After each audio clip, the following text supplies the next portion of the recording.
Subscribe करें हमारे YouTube channel superfast news को और साथ ही प्रेस करें बेल आइकन ताकि आप हमारी लेटेस्ट वीडियो को देख सकें।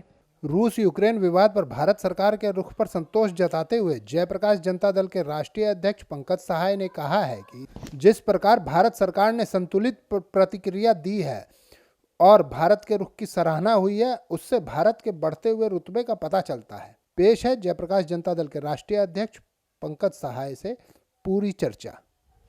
पंकज जी, पिछले दिनों रूस और यूक्रेन से जो युद्ध चल रहा है उसमें भारत सरकार का जो स्टैंड है, उसमें जयप्रकाश जनता दल के राष्ट्रीय अध्यक्ष के नाते आपको क्या लगता है कि भारत सरकार का जो स्टैंड है वो क्या होना चाहिए और क्या ठीक हो रहा है, इस पर आप क्या कहना चाहेंगे? देखिए जितिन जी, सबसे पहले तो मैं एक पॉलिटिकल पार्टी का राष्ट्रीय अध्यक्ष होने के नाते मैं इस विषय पर जो भी कहूँगा बड़ा ही जिम्मेदारी पूर्ण बातें कहनी होंगी, क्योंकि यह समय इसको बहुत अच्छा नहीं कहा जाएगा, क्योंकि भारत के साथ रूस का और यूक्रेन का और अमेरिका का सभी से द्विपक्षीय संबंध बहुत अच्छे चल रहे हैं और चल रहे थे।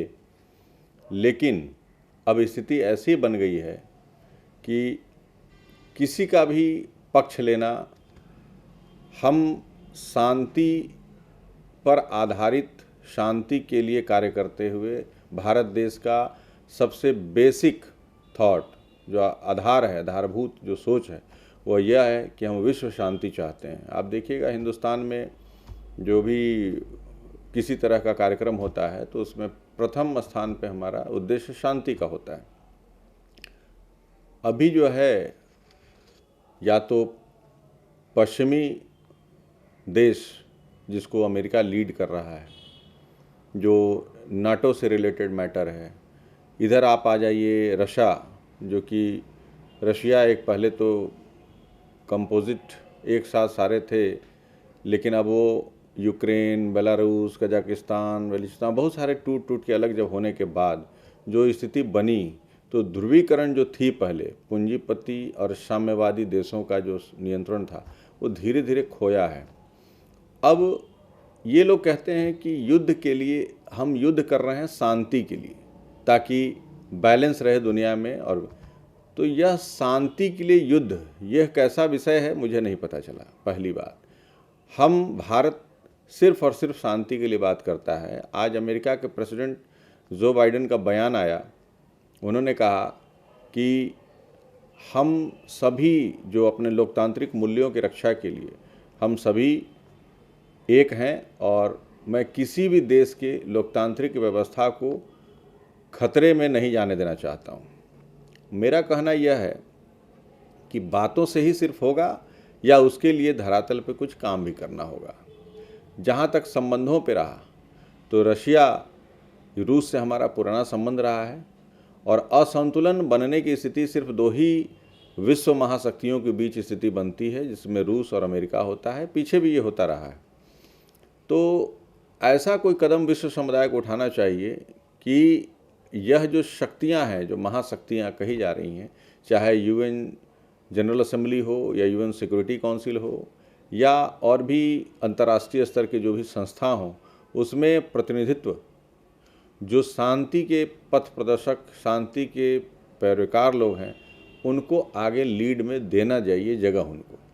भारत को यूएन सिक्योरिटी काउंसिल का मेंबर बनाने में देर नहीं करना चाहिए, क्योंकि ऐसी स्थिति में जब दो धड़े लड़ती हैं, मजबूत हैं, तो एक तीसरा वैसा होना चाहिए दोनों के बीच सामंजस्य स्थापित करे। पड़ोसी देशों से संबंध अच्छा होना चाहिए। रहा बात अभी युद्ध की विभीषिका सभी के लिए खतरनाक होती है और जो लोग आम जनता है उन पे बहुत ज़्यादा विषम परिस्थिति हो जाती है, जिसमें कि वो बच्चे भी हैं, बीमार भी हैं, बूढ़े भी हैं, जवान भी हैं। तो यह तो अच्छा कतई नहीं है। लेकिन रूस का जो स्टैंड है, भारत उसके पीछे एक तरह से खड़ा ही रहेगा, क्योंकि रूस ने हमेशा से मैत्री निभाई है भारत के लिए। लेकिन जहाँ तक इसमें हम जान रहे हैं यह शांतिपूर्ण तरीके से समाधान हो सकता था, लेकिन बहुत हद तक इसमें अमेरिका अपने जो लोकतांत्रिक मूल्यों की जो बात कर रहा था उसको उन्होंने उस आधार पे कोई बातचीत करने का व्यवस्था छोड़ा नहीं। और कोई भी देश अपने हित को देखते हुए कार्य करता है। तो रशिया ने जो किया है वो युद्ध में इतनी विभीषिका, तो खैर हम उसकी समर्थन नहीं करते हैं, लेकिन रशिया के साथ भी यह है कि अपनी धरती की संप्रभुता, अपने सीमा की सुरक्षा के लिए उसने जो कदम उठाए हैं वो बहुत हद तक सही है, लेकिन इस तरीके से नहीं होना चाहिए था। कारण यह था कि जब यूरोप में आधा एशिया में ये कंट्री वो करता है, तो ये वर्चस्व की लड़ाई है। वर्चस्व किसके बीच है? रशिया और अमेरिका के बीच है। और यह दोनों ने एक यूक्रेन जैसे कंट्री को, उसके राष्ट्रपति को उलझा करके और उसको बीच में ध्रुवीकरण करके और उसको बीच में सेंटर बना के उस पर जिस तरह से हमले किए, जिस तरीके से वहाँ की अर्थव्यवस्था को चौपट किया, जान माल को नुकसान हो रहा है, इसका भारत समर्थन नहीं करता है। और यही कारण रहा कि भारतीय सरकार ने यहाँ पे जब मामला अंतर्राष्ट्रीय संसद में गूंजा तो उन्होंने उस वोटिंग से अपने आप को बाहर कर लिया, क्योंकि हम नहीं चाहते हैं कि किसी एक का पक्ष लेकर के युद्ध में और आग में घी डालें, और हम चाहते हैं कि शांतिपूर्ण तरीके से इसका समाधान निकले, और यही होना भी चाहिए। मानवीय अस्मिता को ध्यान में रखना चाहिए और सबसे पहले मानवीय आधार पर हम किसी चीज़ को देखें।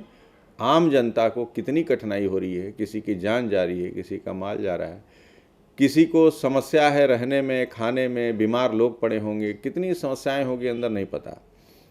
युद्ध को छोड़ करके राजनीतिक कूटनीतिक मामलों के द्वारा इसका समाधान निकालना चाहिए, और हम आशा करते हैं कि इस विषय पर जल्द से जल्द 1-2 दिन में कोई निर्णय आना चाहिए, आ जाना चाहिए, और थोड़ा यूक्रेन को भी संयम से काम लेना चाहिए।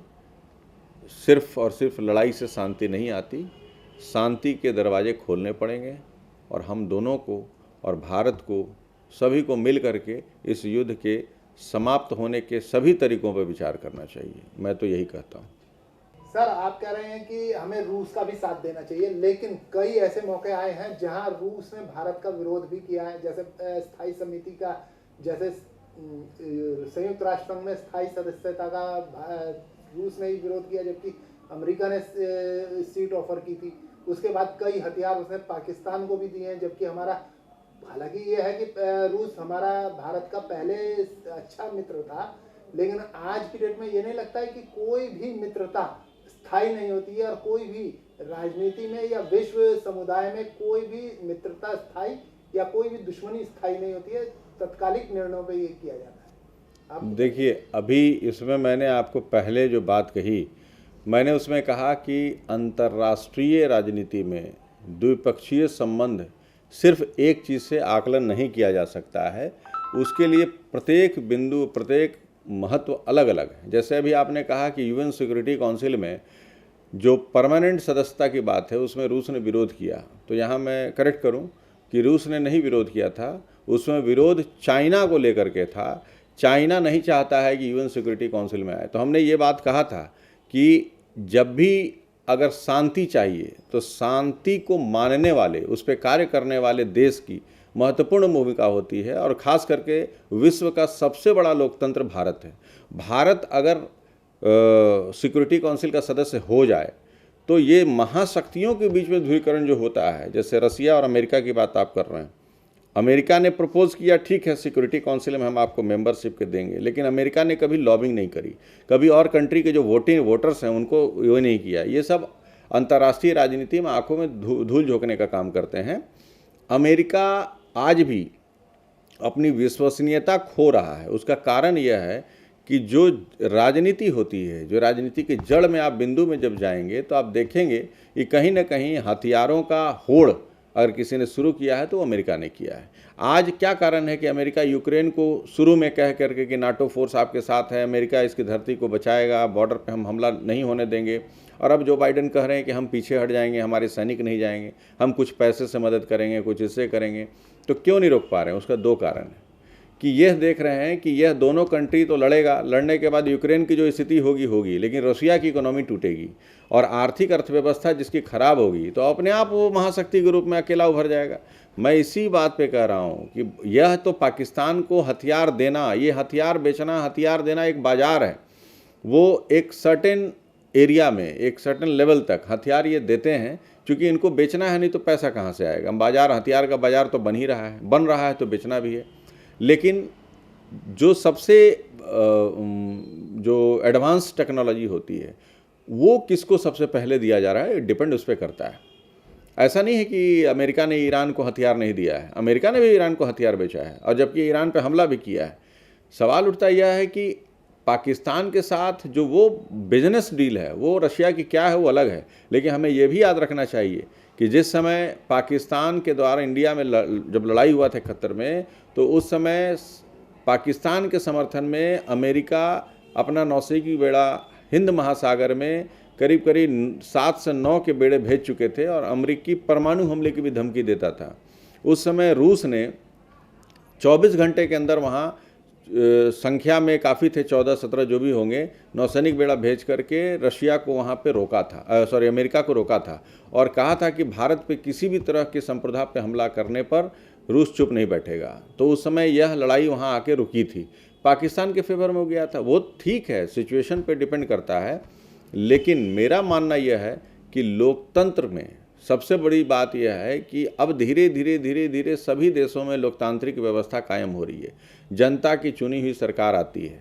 तो जब सरकारें जनता द्वारा चुनी हुई हैं तो निर्णय जो है वो लोकतांत्रिक मूल्यों के आधार पर ही लिया जाता है।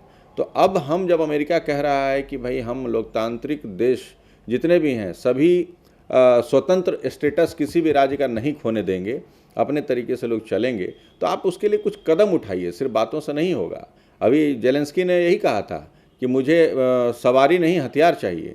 तो आपको उस समय यह कहना चाहिए था कि हम इतना दबाव डालें कि कम से कम यह युद्ध न हो, और आप इतना सक्षम हैं, लेकिन आप चाह रहे हैं कि हथियारों की होड़ हो, और आप हथियार दे रहे हैं यूक्रेन को, इसलिए दे रहे हैं कि आपका भी एक बाजार बने।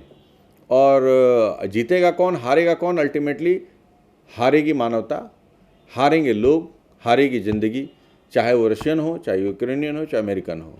लेकिन अगर शासन में जो भी तानाशाह हो या शासन का जो भी हेड हो, अगर वो उसका निर्णय गलत होता है तो गलत ही होता है। युद्ध को कहीं से भी हम सही नहीं मानते हैं, और रसिया के साथ और भी चीज़ों पे हैं। लेकिन अभी मैं ये भी कह रहा हूँ कि युद्ध का निर्णय इतना जल्दी लेना और तुरंत इस तरह के हमले करना यह उचित नहीं था। बातचीत, अंतर्राष्ट्रीय दबाव, और भारत को इसमें लीड में शामिल करना चाहिए था। इंडिया में वर्तमान में हमारे प्रधानमंत्री ऐसे हैं जो हमें उम्मीद है कि being a prime minister Shri Narendra Modi ji, अगर इनको बातचीत में बुला करके शामिल किया जाता तो कहीं न कहीं यह युद्ध होने से रोक देते हो और दोनों के बीच एक सामंजस्य स्थापित कर सकते थे। आज का नेतृत्व भारत का ऐसा है और शांति स्थापित करने के लिए हम हर प्रयास करते हैं। पिछली बार भी यही हुआ, जब हम एयर स्ट्राइक किए तो बड़ा कंट्रोल्ड किए, क्योंकि जो आतंकवादी लॉन्च पैड थे उनको ख़त्म किया, नहीं तो हम भी पाकिस्तान में बमबारी करके आ जाते, उससे कुछ सोल्यूशन नहीं निकलता। इसी तरह से यूक्रेन में है, चेचनिया के खिलाफ विद्रोह को दबाने के लिए यूक्रेनी सरकार ने जो भी मदद वेस्टर्न कंट्री से ले रही थी उसको हम वहाँ पे सॉल्व करने के लिए रिजॉल्व करते रहे, चूँकि वो भी तो रशिया का पार्ट है। 60% तो रशियन वहाँ घूम रहे हैं। तो सवाल उठता यह है कि इन चीज़ों को देखना पड़ेगा। पहली प्राथमिकता लोग होने चाहिए, जान होनी चाहिए और वहाँ की अर्थव्यवस्था होनी चाहिए। सभी को फलने फूलने का अधिकार है। किसी की अंतर्राष्ट्रीय सीमा में अंदर घुसना यह एक अपराध है और यह सही नहीं है। मैं युद्ध को सही नहीं ठहरा रहा, लेकिन रशिया, रूस को, अगर पुतिन को भी अगर मजबूर किया गया तो इसमें मैं मानता हूँ कि सारी स्ट्रैटेजिक रोल अमेरिका की है और अमेरिका अपना विश्वास इस मामले पे खो रहा है। तो मेरे ख्याल से बात करनी चाहिए और इनिशिएटिव लेना चाहिए। सारे कंट्री को, एक को किसी को लीड लेना चाहिए। मेरे ख्याल से इंडिया को लीड लेकर के बाकी कंट्री को, दोनों को मंच पर बैठा करके बातचीत करके इन युद्ध को बंद करना चाहिए। मैं यही चाह रहा हूँ। आप इस युद्ध से विश्व पे क्या प्रभाव पड़ने वाला है या भारत पे क्या प्रभाव पड़ेगा? देखिए, युद्ध से विश्व पे तो जो प्रभाव पड़ रहा है, पड़ना पड़ेगा नहीं, पड़ रहा है।